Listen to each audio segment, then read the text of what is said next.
Olha só. Olá, pessoal, tudo bem? Olha eu hoje com o meu convidado super especial, nosso querido Daniel. E Olha, aí, pessoal? você tá bom, Daniel? Você sabe assim que você, como é um defensor da educação, eu como professora sou tua fã. Eu preciso te dizer isso, tá bom? Então é um Sabe? prazer ter você aqui na nossa live. Vou deixar você falar um pouco, porque eu sou professora, eu falo muito. Não, imagina. Mas eu também, eu tô nesse meio de educação aí, eu acostumei também a falar bastante.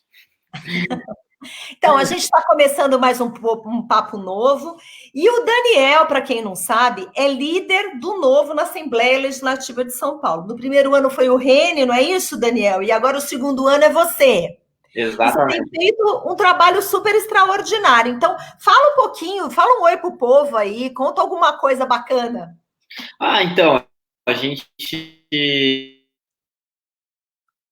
começou a né, de Assembleia Legislativa aqui em São Paulo, né? Estou na liderança, a gente tem vários desafios bem significativos por conta muito do que está acontecendo com o coronavírus e tal, né? Então tem uma série de circunstâncias completamente diferentes da rotina comum, né? E que demanda da gente, enfim, reagir de maneira rápida, trabalhar bastante para não deixar nada que seja contra os nossos valores e princípios do novo passar batido, entendeu? Então a gente tem trabalhado bastante, estou bem animado. É, de Que um bom que lado, você está animado, Daniel. Na não, verdade, eu não queria tá, muito fazer essa live porque eu estou querendo ser animada.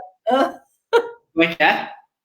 Eu queria muito fazer essa live com você para a gente conversar, para você me passar essa animação toda, principalmente sobre educação. Porque Não, assim, eu a tá bem pandemia, gigante, o começou coronavírus. agora ainda.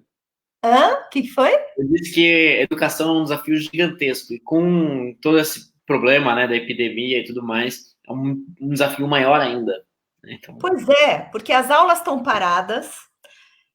Agora o isolamento vai até dia 22, aqui nós, né, paulistas, isolamento vai até dia 22 de abril. O que você achou dessa decisão? Você achou acertada? Fala um pouco sobre como você vê isso. eu acho que, bom, é necessário, né, fazer algum tipo de intervenção para diminuir o número de interações entre as pessoas e, por consequência, diminuir a transmissão do coronavírus, né?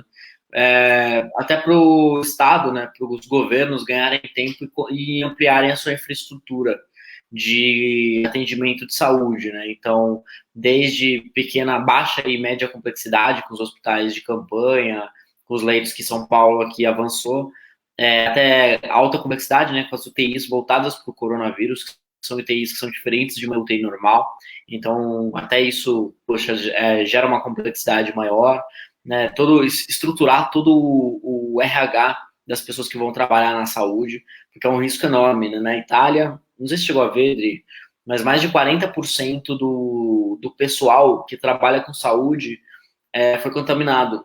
Então, Eu vi. eles tiveram que ser Não. E em São isolados. Paulo nós estamos com problema também. Hospitais de base, hospitais de ponta, muitos funcionários contaminados, assim, É, hospitais de referência. Até teve aquele questionamento sobre os EPIs, tem toda uma discussão, e agora estamos regularizando, porque é muito sério. então, assim, tem esse problema, né? Eu acho que o Estado está vacilando, já deveria estar agindo de maneira muito mais rápida em aspectos econômicos, né? Então, para resgatar as pequenas microempresas e dar algum tipo de suporte para aqueles que não têm um trabalho formal ou que são independentes, né? E que têm suas fontes de receita praticamente zeraram, né? Então, o Estado deveria dar algum tipo de apoio e suporte nesse momento específico.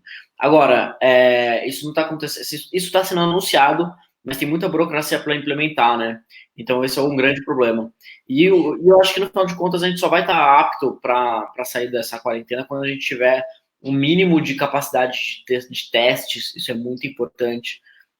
Quando a gente tiver realmente condições de entender em que estágio a gente está, e a gente está muito longe disso, a gente não tem capacidade de testar.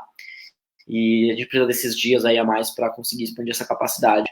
Mas, enfim, é muito duro, porque o impacto econômico vai ser bem, bem grande mesmo. Agora, falando da educação especificamente, porque as crianças estão em casa, nem todas têm. Você que trabalha com educação é seu tema. Eu vejo pelas minhas filhas. Minhas filhas estão tendo aula em casa e tudo bem, elas estudam em escola particular, né? Uma tá. Mas eu fico pensando, e eu queria que se desse esse panorama. Qual é a idade delas? No nosso estado de São Paulo, como você vê esse isolamento em relação à perda de ano letivo? Tem muita gente que não tem condição não tem conexão, não tem computador, tem uma outra realidade. Como está isso? Como você está acompanhando isso? E o que a Assembleia está fazendo? Então, só por curiosidade, até para entender também, quantos anos, qual que é a idade das suas filhas? Então, uma tem 18, ela faz propaganda e marketing, Uhum. e a outra tem 14, ela está no primeiro colegial. Ah, legal. Então, eu perguntei isso porque para a educação infantil, para os anos iniciais do ensino fundamental, esse é um desafio maior, né? Fazer algum tipo de modalidade de ensino à distância. Isso não quer dizer que nada deve ser feito, né? Então, muitas vezes a solução vem, inclusive, offline, né? Então, é o professor, a professora, dando um caderno de atividades para as crianças fazerem, etc. Né? Os pais, então, para os menorzinhos, né, para os pequenininhos, essa é uma maneira de fazer com que eles continuem tentando evoluir, né, na sua aprendizagem, mesmo sem as aulas. Para os anos finais, ensino fundamental, para o ensino médio, para as faculdades, né, o que tem acontecido foi uma expansão rápida de EAD por parte das instituições do setor privado, né?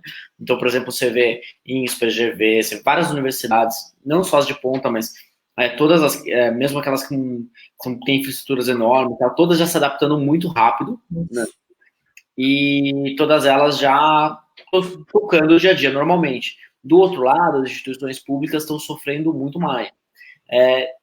Para analisar isso, acho que tem algumas coisas que a gente tem que ponderar. Então, por exemplo, hoje no Brasil, né, em condições normais de temperatura e pressão, né, um aluno que se forma no ensino médio numa escola pública não aprende, por exemplo, matemática básica, né? Então, só 7%, 7 a cada 100 alunos, aprendem matemática básica.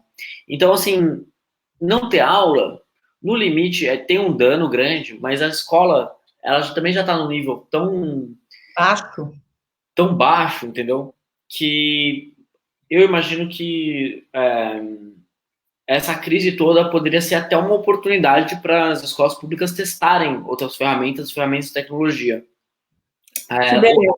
Do governo de São Paulo, especificamente, né, para a situação da educação, ele tem uma rede bem grande. Então, o Estado de São Paulo, o governo de São Paulo, tem 3,5 milhões de alunos. São 5.500 escolas, é muita coisa. É a maior rede assim do Brasil. E aí, o que acontece, né? Eles criaram um aplicativo. Eu ia perguntar dele, porque você colocou isso num artigo que você escreveu. Exatamente. Eles fizeram um aplicativo em parceria com empresas de telefonia, de maneira que os alunos, mesmo sem ter internet, 3G ou Wi-Fi, entendeu? Sem ter crédito no celular, mesmo assim eles consigam acessar esse aplicativo. E, além disso, eles estão criando um centro de mídia para justamente gravarem aulas, né, com mais recorrência. E também tem várias aulas sendo dadas, assim, na TV Cultura. Então, essas são as medidas que o governo de São Paulo implementou. Elas, claro, vão na direção daquilo que é o adequado a se fazer. Então, se eu estivesse no lugar do secretário, eu faria algo parecido. Mas a complexidade para se implementar algo tão grande, em tão pouco tempo, e que seja de uma maneira funcional, e que funcione bem, né? Que seja uma boa experiência de usuário, né? Como você usar um aplicativo, tem aplicativo que você gosta, tem aplicativo que você não gosta. Então, para ser um bom aplicativo, para ele funcionar bem, para ele ter bons conteúdos, tudo isso em pouco tempo de preparo, e em pouco tempo para comunicar para as pessoas, o que acaba acontecendo é que boa parte dos alunos do estado de São Paulo hoje não tem ideia dessas iniciativas, entendeu? Então, não tem ideia do aplicativo, não tem ideia de que na TV Cultura eles podem encontrar aulas, conteúdos educativos e por aí vai.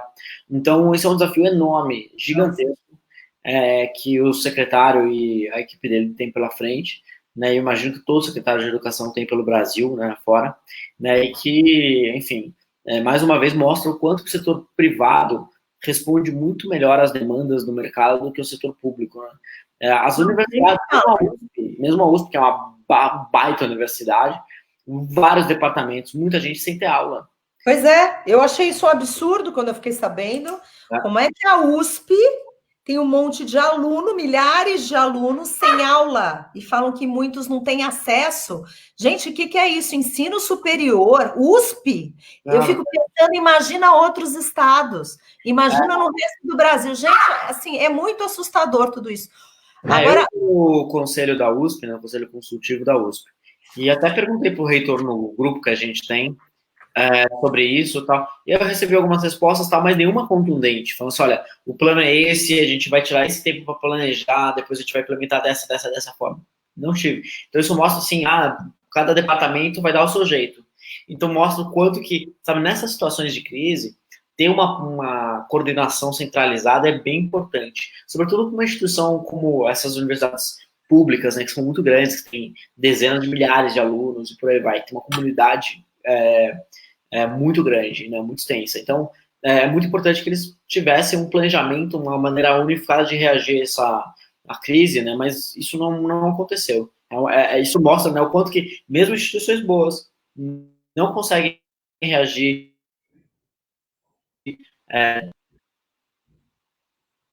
Agora me conta uma coisa, e os professores? Eu sei porque assim, eu sou professora, eu brinco que eu ainda sou analógica, eu sou mais analógica que digital. Eu sempre brinco assim.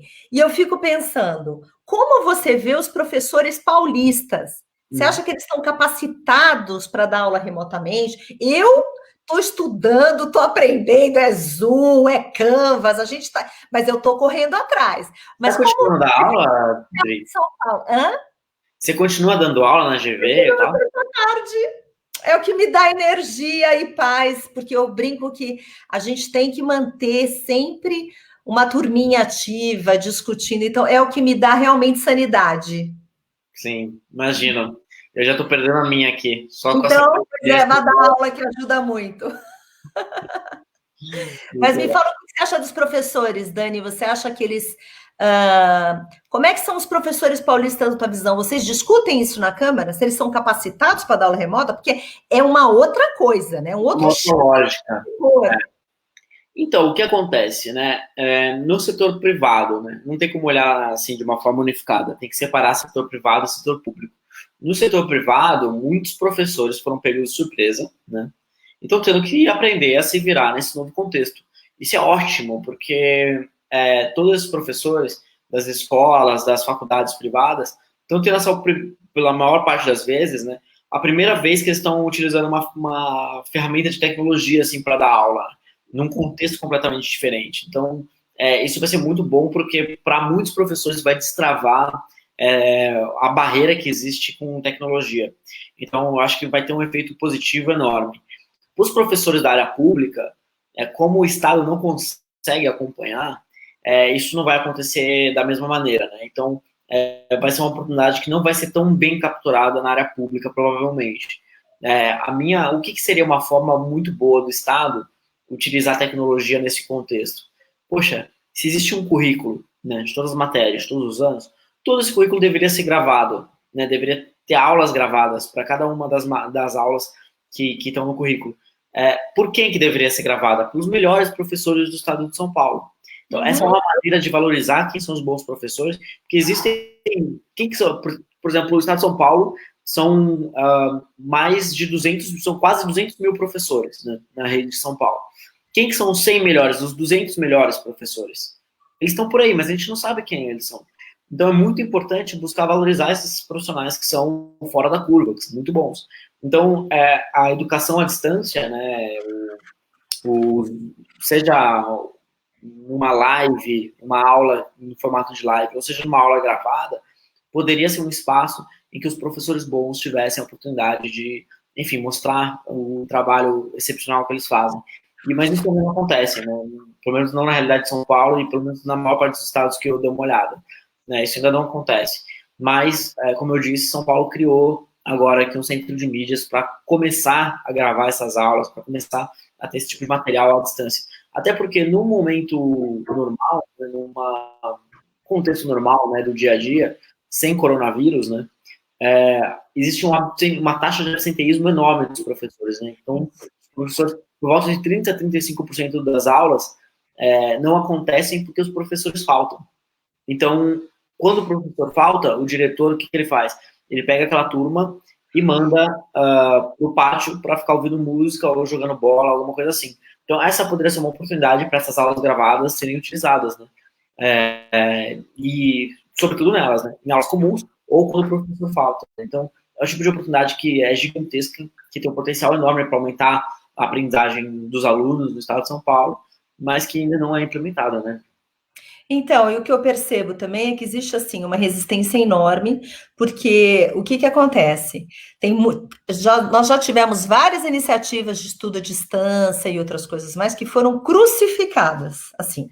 Tirando a questão, eu não estou entrando aqui em discussão em qual que é melhor, qual que é a vantagem de uma, qual que é a desvantagem do outro. O problema é que a gente tem que fazer uma coisa ampla, que a gente tenha várias modalidades para que todas as pessoas possam se beneficiar. Foi tão crucificado o ensino à distância, tanto projeto bacana foi morto antes de nascer, que a gente estaria talvez num outro patamar se isso pudesse também. É claro que tem que discutir qualidade, é claro que tem várias coisas aí que a gente tem que discutir. Tem que ter boas regras, né? Tem que ter boas regras, tem que ter uma boa supervisão, tem que ter um monte de coisa, fiscalização, tem que ter tudo isso. Mas o que eu percebo é que às vezes as pessoas são muito resistentes, seja por não ter interesse econômico, seja porque, enfim, seja por várias razões. Eu vi isso na telemedicina também, muita resistência, fala assim, gente, mas como assim? É para dar acesso para quem precisa? Por que as pessoas estão fazendo isso? Tecnologia veio para ajudar em todas as áreas. Mas isso agora ou antes do coronavírus? Então, antes, agora também eu vi de alguns. Oi, pessoal do Instagram, tudo bem? Eu tô aqui com o Daniel José. Olha, Daniel, vê se você entra no meu Instagram também, porque daí eu te coloco aqui e a gente fica simultâneo aqui. É isso, não é? Eu sou analógica, você sabe, né? Tenta entrar aí. Mas tá então, eu vi isso sim, na telemedicina, que eu fiz algumas audiências antes do projeto ser aprovado por conta, né, esse projeto do coronavírus, mas as audiências que eu fiz ano passado, o que eu recebia de comunicação mal criada, o que eu estava fazendo, eu não tinha que me meter nessa área, eu falava, gente, tem que somar com a outra, a gente não está acabando com uma coisa, a gente está agregando, e tudo que agrega para acabar com o filho e dar acesso para quem precisa, para as comunidades, Daniel, tem que ser bem-vindo, você não acha, não? Não, exatamente, né? Eu acho que para solucionar o problema da educação no Brasil não vai ter uma resposta só, tem que ter várias, e tem que ter, e na verdade tem que testar de todos os ângulos, né? Isso não só para a educação, mas para todas as áreas. Então, por exemplo, você falou da telemedicina, tem o homeschooling, que até ontem, hoje virou uma grande solução para o problema da educação. Todo mundo falava, né, sobretudo o pessoal da esquerda, né, metia o pau na ausência de, entre aspas, vínculos trabalhistas para os entregadores da iFood, Rappi, por aí vai. Então, essa é uma outra grande besteira, né, porque no final de contas, essas são as pessoas que estão garantindo a entrega dos alimentos, a entrega das pessoas, sabe, de compras no supermercado, que estão fazendo um serviço enorme para a sociedade, e eu quero ver alguém simplesmente sugerir que esse tipo de trabalho seja extinto, né? Então, isso mostra, né, o quanto que essas soluções inovadoras, né, elas são extremamente adequadas à necessidade da sociedade.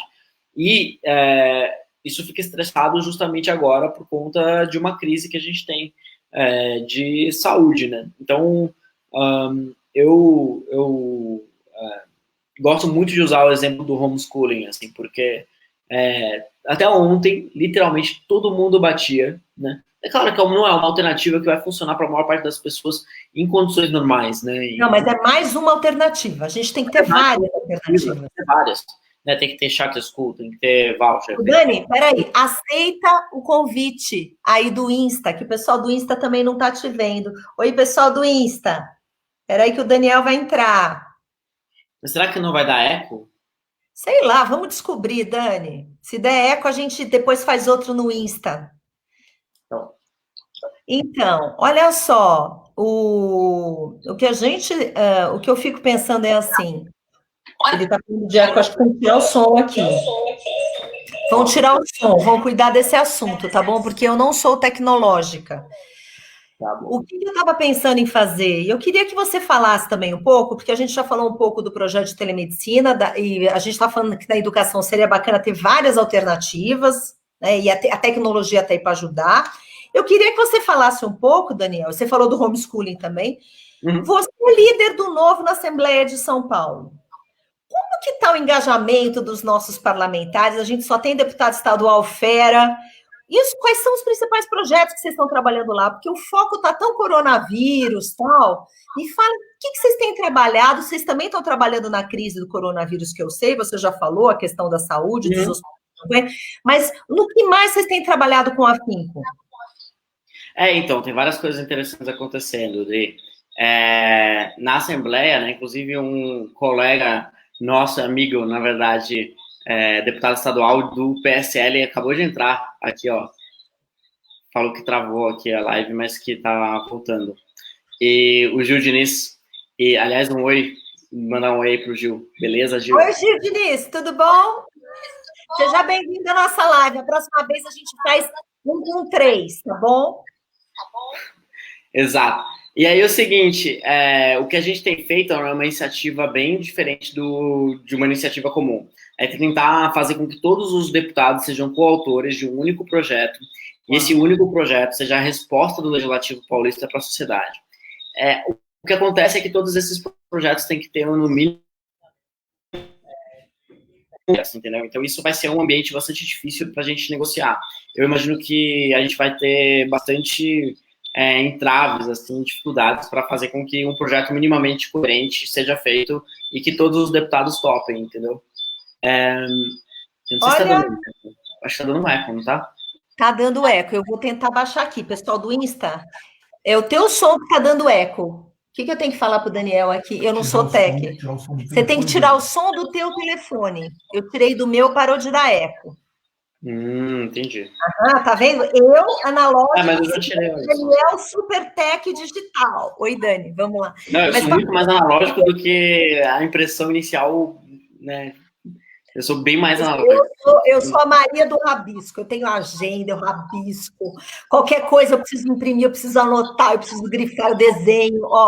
Mas deixa eu te contar uma coisa que eu achei muito legal que você estava contando, do projeto que você falou que vocês iam pegar todo mundo assinando, né? Aí no final de contas, né, a gente vai ter 94 ideias nesse projeto, no máximo, né? Então, como se fosse uma ideia por deputado, e cada bancada apresenta as suas ideias, né? Então, como bancada. Nossa. Então, a gente apresentou 4 ideias. Uma delas, inclusive, é a regulamentação da telemedicina no Estado, né? Caso isso não ande em Brasília. Isenção de ITCMD, que é o imposto que incide sobre doações, para doações ligadas ao coronavírus. Tá ainda com eco, acho. Um equinho. Como é que a gente faz? Parece um arranhadinho, né, Daniel? Não é? Então, eu vou fechar aqui, eu acho que é melhor, porque senão... Tá bom. Pessoal do Insta, vai pro Face acompanhar a gente que tá dando um check, tá bom? Tá dando uma interferência enorme lá para ele. Então, a gente vai encerrar aqui. E a gente queria que vocês fossem para o Face, tá bom? Até a gente ajustar essa questão tecnológica. Obrigada. Depois eu entro numa outra live aí para falar com vocês e responder as perguntas que vocês mandaram. Valeu. Vamos lá. Então, eu acho que é da eco mesmo também. Porque eu tô zerado, quase não te ouço no computador, agora vou até aumentar o volume, né?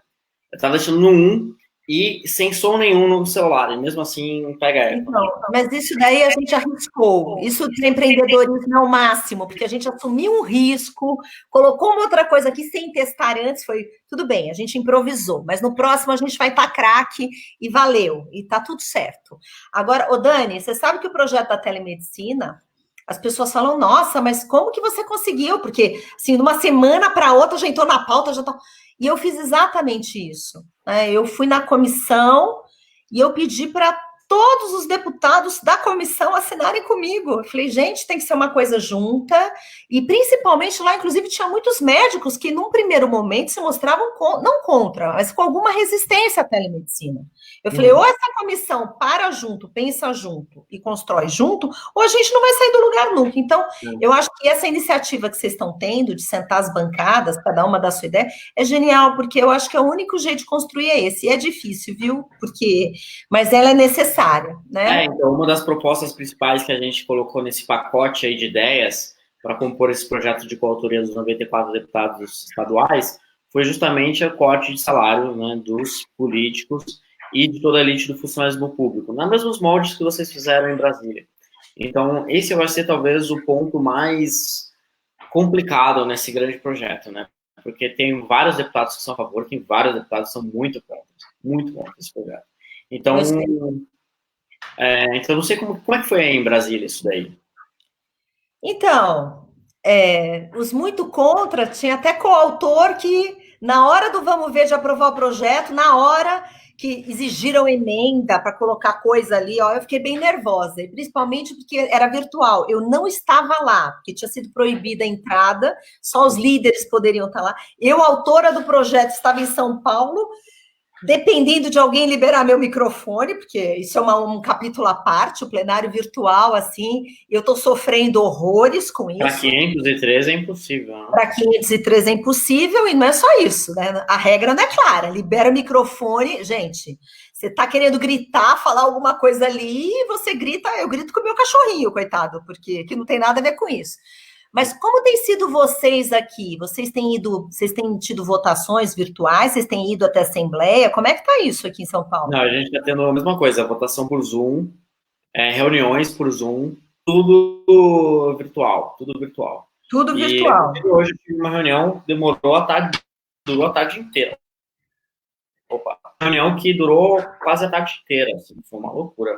E é impressionante como que às vezes a tecnologia, às vezes a gente acha que vai dar eficiência, mas não dá tanta eficiência, né? Porque o processo não muda, né? Então a reunião funciona do mesmo jeito de sempre. E sempre é burocrático. E aí você coloca uma ferramenta diferente, achando que vai mudar, pelo menos vai dar um pouco mais de praticidade. Mas o processo de como funciona uma sessão é a mesma coisa. Então se mantém muito burocrático. Às vezes parece até uma tortura. Mas, enfim, faz parte, né? É um pouco daquilo que a gente tem que passar para conseguir aprovar as coisas que a gente acredita e não deixar que seja aprovado aquilo que a gente não acredita, obviamente. Então, não deixar ser aprovado à distância aquilo que a gente não acredita é mais difícil, né? Você viu o que a gente passou na sexta-feira passada, até 10 e tanto da noite, o nervoso que a gente passou. Foi assim, eu acho que foi um dos piores dias. Eu acho que tem 4 ou 5 dias ali que são os dias do pesadelo. Então, teve o dia do abuso de autoridade, tem alguns dias ali que foram trágicos. E sexta-feira foi um desses dias. Assim, a gente foi tratorado, massacrado, porque a gente queria realmente ter o direito de mandar o fundo eleitoral, o fundo partidário, né, para a saúde e tudo mais, e nos impediram disso. A gente não estava obrigando nenhum partido a fazer isso, mas foi horrível, Daniel. Vocês acompanharam também, né? Sim, a gente viu. Foi complicado. Bem complicado. Agora, mas agora essa questão do fundo partidário para o coronavírus tem novos episódios, né? Tem novo STF. Daqui a pouco... Esse novo é o que dá esperança, porque para quem está nos ouvindo, o que é importante? Teve até algumas perguntas aqui que eu vi passar, perguntando como é que fica. Perguntaram duas coisas. Para quem não sabe, na sexta-feira e não acompanhou, o Novo apresentou duas emendas.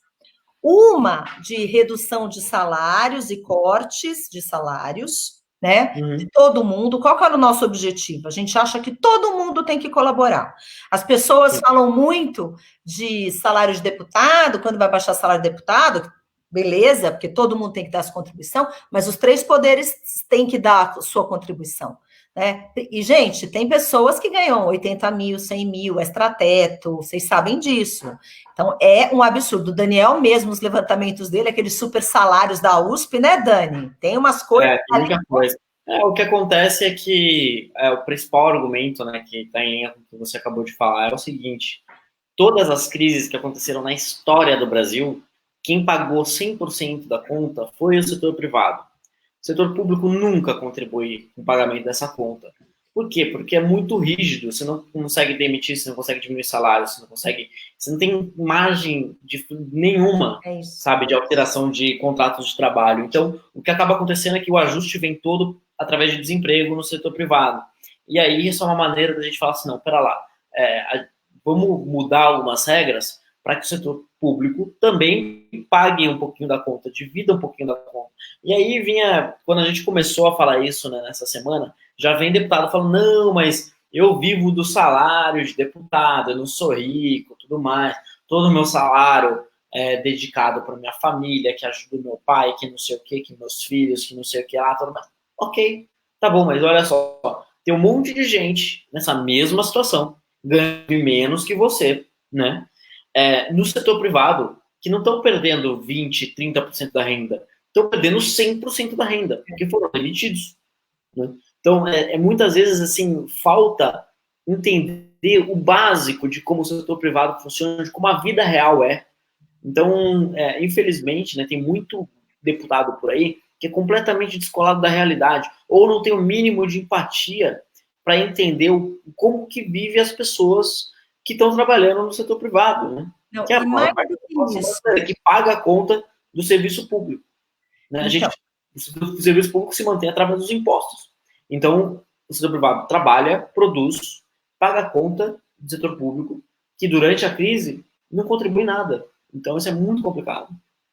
e eu acho que é complicado também, a gente sempre fala sobre isso, essa falta do coletivo, né? A falta dessa visão do todo. A gente foi massacrado não só na sessão da sexta-feira por conta dessa história de propor redução de salário e também a gente queria doar o fundo partidário, a gente foi bombardeado no telefone, em tudo que é canto, falando por sindicatos. A gente não quer invadir nem atacar nem servidor e nem ninguém, mesmo porque todos são necessários. Mas a gente realmente precisa de união nessa hora e a gente precisa colaborar de alguma maneira, porque o setor privado está sendo muito penalizado, os trabalhadores, os autores, todo mundo. Então é um E outro momento. detalhe, não é uma crise de produtividade. As empresas estão quebrando, não estão quebrando porque elas são pouco produtivas ou porque elas não respondem à demanda do mercado.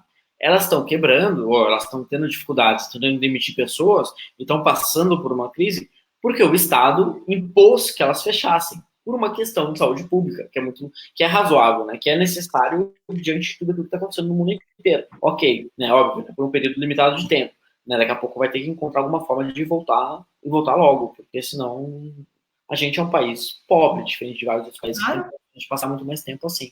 As empresas aqui têm menos estrutura. Aliás, um bom aprendizado para os empreendedores é começar a trabalhar com mais caixa, né? Para não, diante de uma crise, não ficar tão vulnerável como vários negócios estão. Então, assim, mas o ponto principal é esse. É uma crise porque o Estado pediu para eles pararem de trabalhar por conta da saúde. Então, assim, o Estado não ajudar a pagar essa conta também é completamente absurdo. E o que eu percebo? O que eu percebo em alguns momentos é que pessoas que se dispõem a fazer isso e que têm esse espírito é massacrado pelos outros, né? Então, e de uma maneira nada republicana.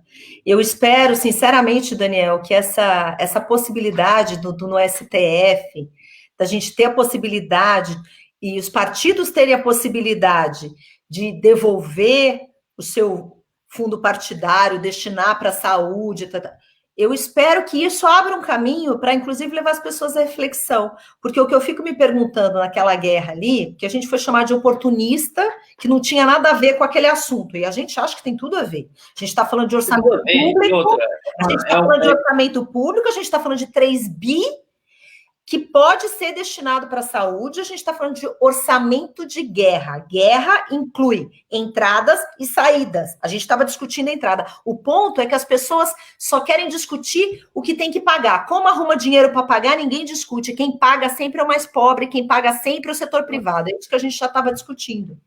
E tem um ponto aí também, né? O pessoal chamar isso de oportunista é também uma maneira antidemocrática, né, de se lidar com a situação. Por quê? Porque é o que a gente acredita. A gente acredita nisso. A gente defende isso porque a gente, de fato, acredita nisso. Então, a mesma coisa que eu virar para um outro deputado que tem uma pauta XPTO e falar que ele é oportunista por defender aquilo que ele acredita. Exatamente. Então, é extremamente não democrático, né? Isso mostra o quanto que a classe política está completamente desajustada, completamente deslocada de como o mundo funciona, e quanto tem de canalha trabalhando na política, né? Isso é notável, né? O quanto que tem de pessoas que não têm um mínimo senso de compromisso, de serviço para a população. Nada. Espírito público zero. E tem mais uma coisa. Calunia, fica difamando os outros e não discute ideia, ataca pessoas. Então, aquele dia o que a gente mais ouviu, que a gente é oportunista, que é partido de milionário, que a gente é financiado por banco. Daniel, desculpa. Sim, por exemplo, a gente sabe, você sempre conta da tua história, de como você, né, através da educação que transformou tua vida. Eu não tenho nenhum banco atrás de mim, eu vivo do meu salário, sim. Então, sabe, assim, fazer essa narrativa podre, a gente percebe que são pessoas mal intencionadas, porque não tem nem compromisso com a verdade e joga as pessoas na lama. Isso é lamentável, realmente. Agora, conta para mim, eu acho que a gente já está chegando mais no final, o que você gostaria, assim, pelo que você tem conversado com as pessoas aqui no estado e tal, que tipo de mensagem você quer deixar aqui para todo mundo que está acompanhando essa live em relação ao coronavírus, em relação às suas expectativas? Então, eu acho que as pessoas precisam, né, vocês estão assistindo, precisam ajudar a gente também a dar essa pressão que muitas vezes é necessária, né? Os políticos, eles reagem à pressão. E eles não têm a capacidade de medir se a pressão é de fato forte ou não. Então, se você manda uma mensagem para um deputado que é contra uma iniciativa que a gente julga ser coerente, né? Então, como, por exemplo, essa dos partidos poderem doar o seu fundo partidário para o combate ao coronavírus, como essa que a gente tem embarcado, né, para a função público, inclusive dos políticos. Esse é o tipo de coisa que vai gerar resistência, que a gente precisa, sim, de muitas pessoas apoiando, não só apoiando a gente, mas também pressionando aquelas pessoas que vão ser contra essas ideias. Porque se vem um volume grande de pessoas, muitos dos deputados vão começar a entender que essa, de fato, é a vontade da população. E aí eles vão estar mais suscetíveis a fazer com que, a aceitar essas mudanças acontecerem. Então, isso eu acho que é muito importante. É impressionante o quanto que um grupo pequeno de pessoas mobilizadas consegue fazer pressão, né? E a gente tem que usar isso a nosso favor através das mídias sociais. Então, é isso aí. E também peço aí para o pessoal acompanhar também nosso trabalho. A Assembleia aqui em São Paulo, para quem é de São Paulo, obviamente, está pertinho. Então, obviamente, quando o trabalho voltar, né, a quarentena passar, né, todos bem-vindos, assim, portas abertas para ir até a Assembleia e, enfim, fazer uma visita para a gente. E, pô, desejar também toda a força do mundo aí para vocês, na bancada federal aí, para conseguir continuar fazendo um trabalho aí que dá tanto orgulho aí para a gente defendendo nossos valores e princípios. Olha, estamos lá, continuamos, a gente não vai desistir da questão do fundo eleitoral, fundo partidário, a gente vai realmente continuar, podem chamar a gente, xingar, bodear. Saiu uma nota hoje no jornal, você viu? Que, ó, os líderes partidários assim, no conchavo, para não dar nada para a gente, nem relatoria, nem espaço, nem nada, mas a gente vai persistir, a gente não vai ceder à pressão, e não é qualquer cara feia que mete medo na gente, não é isso, Daniel? A gente tem Exatamente. A gente sabe o que está fazendo lá, e vocês contem conosco. E eu gostei muito da tua fala, e a gente segue firme aqui sim, pessoal, tá bom? Continuem dando apoio, que é o que Daniel pediu, porque isso faz toda a diferença para a gente. Porque quem está lá tem que estar representando a vontade de quem nos elegeu, a vontade de quem os elegeu. E eu acho que eles esquecem isso, né? Porque a vontade da população é clara. Né? É muita cara de pau desse povo, juro. É uma vergonha. Não é isso, Dani? Ó, exatamente. Valeu, valeu, Dri. Aqui, agora outro dia a gente faz um no Instagram para o pessoal do Instagram, tá bom? Fechado. Pessoal, obrigada por ter acompanhado. Muito obrigada. Então, até a próxima live. Tchau, tchau.